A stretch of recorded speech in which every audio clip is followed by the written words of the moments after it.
TV news ವೀಕ್ಷಕರಿಗೆ ಸ್ವಾಗತ.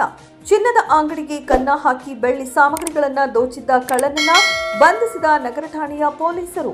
45,000 ರೂಪಾಯಿ ಬೆಲೆ ಬಾಳುವ ಬೆಳ್ಳಿಯ ಆಭರಣಗಳನ್ನು ವಶಕ್ಕೆ ಪಡೆದ ಪೊಲೀಸರು.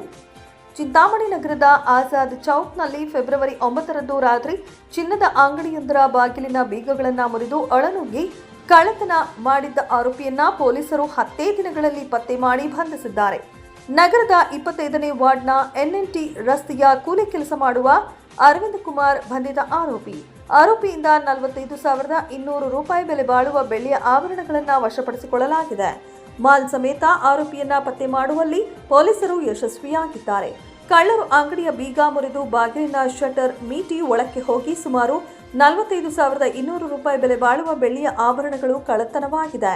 ಲಾಕರ್ ತೆಗೆಯಲು ಸಾಧ್ಯವಾಗಿಲ್ಲ, ಆದ ಕಾರಣ ಹೆಚ್ಚಿನ ಆಭರಣಗಳು ಕಳ್ಳತನವಾಗಿಲ್ಲ ಎಂದು ಜ್ಯುವೆಲರಿ ಮಾಲೀಕ ಶಿವಕುಮಾರ್ ನಗರ ಠಾಣೆಗೆ ದೂರು ನೀಡಿದರು.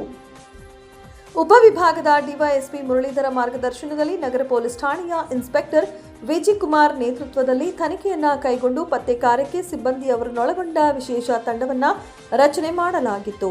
ಪತ್ತೆ ತಂಡದವರು ಆರೋಪಿಗಳ ಬಗ್ಗೆ ಸ್ಥಳೀಯ ಸಿಸಿ ಕ್ಯಾಮೆರಾಗಳು ಹಾಗೂ ವಿವಿಧ ಆಯಾಮಗಳಲ್ಲಿ ಮಾಹಿತಿಯನ್ನ ಸಂಗ್ರಹಿಸಿದ್ದರು.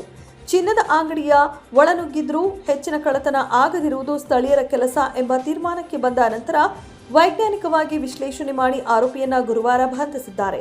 ಪತ್ತೆದಾರಿ ತಂಡದಲ್ಲಿ PSI ಪ್ರಕಾಶ್, ಸಿಬ್ಬಂದಿ ಮಂಜುನಾಥ, ವೆಂಕಟ್, ವಿಶ್ವನಾಥ್, SN, ಶ್ರೀನಿವಾಸಮೂರ್ತಿ, ಲೋಕೇಶ್, ಗಿರೀಶ್ ಪಾಲ್ಗೊಂಡಿದ್ದರು.